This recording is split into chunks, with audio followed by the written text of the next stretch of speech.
안녕하세요. 강남 건설무이과 권익일 박사입니다. 안녕.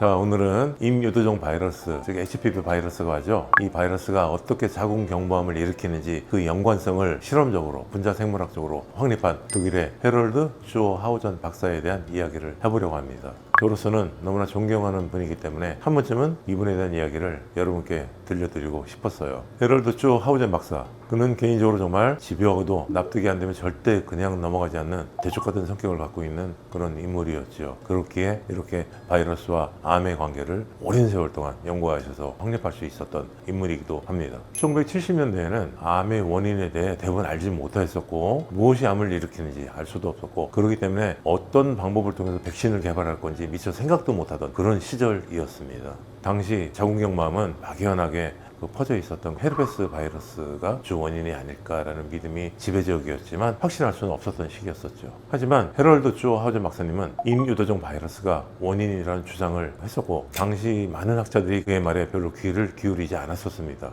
워낙 헤르페스 때문에는 일반적인 인식이 강했던 터라 그 당시에는 그럴 수밖에 없었겠죠. 하지만 집요한 성격의 하우전 박사는 이런 학자들의 반응을 개의치 않고 자신의 신념대로 연구에 몰두를 했었고, 이때 다른 사람들 대부분 저기 소외절에 라는 이야기를 많이 했었을 겁니다. 대부분 이 박사님 이외에 다른 암 관련 연구했던 모든 분들의 박사님도 그런 이야기들을 많이 일반적으로 들었었죠. 결국 헤럴드 슈어 하우전 박사는 2008년 처음으로 임유두종 바이러스를 자궁경부암 조직으로부터 분리해냄으로써 임유두종 바이러스가 자궁경부암의 대부분의 원인이라는 것을 밝혀냈었고, 그 업적으로 노벨 생리의학상을 수여받게 됩니다. 어떻게 발견했냐고요? 분자생물학적으로 설명하기에는 너무 전문 용어가 많고 복잡하기 때문에 알아두실 정도로 아주 간략하게 설명을 해보겠습니다. 당시에는 세포 내에서 소량의 바이러스 입자를 분리하는 것이 너무 어려웠던 시기였어요. 하우전 박사는 연구를 위해 가리지 않고 모든 방법을 동원하고 있었죠. 어느 날 하우전 박사는 발바닥 피부에 생긴 사마귀로부터 임유두종 바이러스를 추출해내는데 성공을 하게 됩니다. 그러나 같은 사마귀라도 성기 사마귀에서 추출된 DNA랑은 서로 다르다는 것까지 함께 발견을 하게 됩니다. 참 대단한 발견이었죠. 이 임유두종 바이러스는 최소 100가지가 넘는 여러 가지 형태로 존재를 하고 있었고, 지금도 많은 다른 유형들이 발견되고 있을 정도랍니다. 헤럴드 슈어 하우전 박사님은 그 중에 16형과 18형 바이러스가 자궁경부암의 고위험군이라는 사실을 밝혀내게 되었죠. 이 임유두종 바이러스는 두 가닥 더블 헬릭스 타입의 원형 DNA 바이러스로 인간에게만 감염을 일으키는 바이러스입니다. 이들은 대부분 사마귀 내에서 발견되는 바이러스들인데 약 100가지가 넘는 유형 중에 40가지 정도가 항문과 생식기 감염을 일으키는 걸로 알려져 있습니다. 이는 결국 자궁경부 세포 변이를 일으키고, 오랜 시간 변이가 이루어지게 되면 결국 자궁경부암으로 발전을 하게 됩니다. 대개 20대에 감염이 많이 되지만 성생활이 지속되는 한 여성은 일생 동안 감염 위험에 노출이 되게 되죠. 실제로 약 50 내지 80%의 여성이 일생 동안 한 번은 이 바이러스에 감염된다고 알려져 있습니다. 대부분은 자연 소실되는 경우가 많아요. 하지만 일부 여성에서는 감염 상태가 반복적으로 지속되는 경우가 있습니다. 이렇게 되면 시간이 지남에 따라 정상세포에 천천히 변이를 일으키게 됩니다. 결국 암세포로 발전하게 되죠. 자궁경부암은 주로 40대에 많이 생기는데, 이는 이미 10 내지 15년 전 이전에 감염된 임유두종 바이러스가 조직을 변이시켜 암으로 변화되어 일어난 결과라고 볼 수 있습니다. 자궁경부암이 얼마나 무서운 암인지는 잘 아시죠?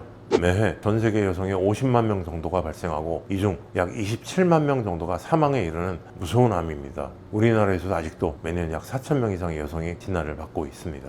게다가 임유두종 바이러스는 자궁경부암뿐만 아니라 질암이나 외음부암, 음경암, 항문암, 구두암, 생식기 사마귀 등 남녀노소 구분하지 않고 모든 다른 질환까지 일으킨다는 사실이에요. 이전 영상에서 세포진 검사인 팝스메어와 HPV 바이러스를 검사하는 임유두종 바이러스 검사에 대해 다뤄보았는데요. 이 영상을 보고 다시 보시면 또 새롭게 이해가 되실 겁니다. 이전에는 암의 예방은 그저 조기 진단이라는 방법밖에는 없었어요. 하지만 이 항문 생식기와 관련된 임유두종 바이러스는 놀랍게도 백신이라는 것이 새로 발견되어 현재 많이 이용이 되고 있습니다.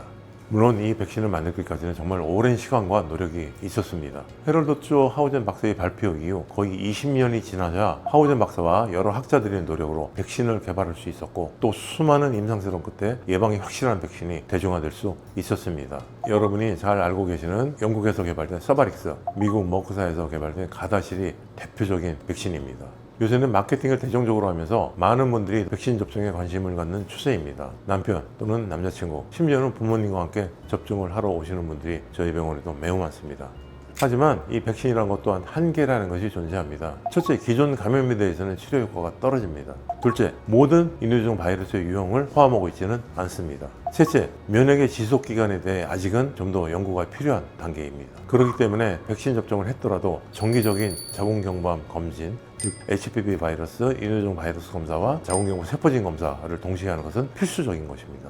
저 권용일은 개인적으로 하우젠 박사님을 존경합니다. 남들이 할 수 없다고 할 때 찾는 자에게 길이 있다라는 정신을 가지고 할 수 있음을 보여준 그의 세계는 저에게 의사로서 지금까지 자궁 보존 수술을 이어올 수 있게 하는 기반과 에너지를 마련해 주었죠.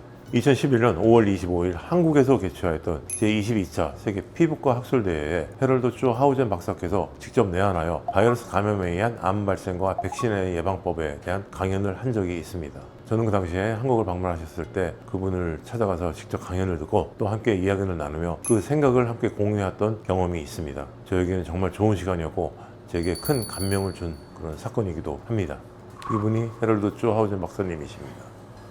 자, 지금까지 헤럴드 조 하우젠 박사님의 인유두종 바이러스의 발견 그리고 자궁경부암의 백신 탄생에 대한 이야기를 간략하게 나눠봤는데요. 정말로 대중적인 암이고 대중적인 예방 시스템임에도 불구하고 우리가 알지 못했던 이야기를 할 수 있어서 너무 뿌듯합니다. 암을 예방할 수 있는 백신이 있다는 게 얼마나 다행스럽고 행복한 일인지 모릅니다. 반드시 백신 접종 하시기 바랍니다. 요새 환자분들은 저희 유튜브를 거의 정독을 하고 오신다고 합니다. 앞으로 제가 평소 들려드리고 싶었던 이야기도 이렇게 간간히 해볼까 합니다. 유익한 시간이 되었기를 바라며 다음에 또 찾아뵙겠습니다. 안녕.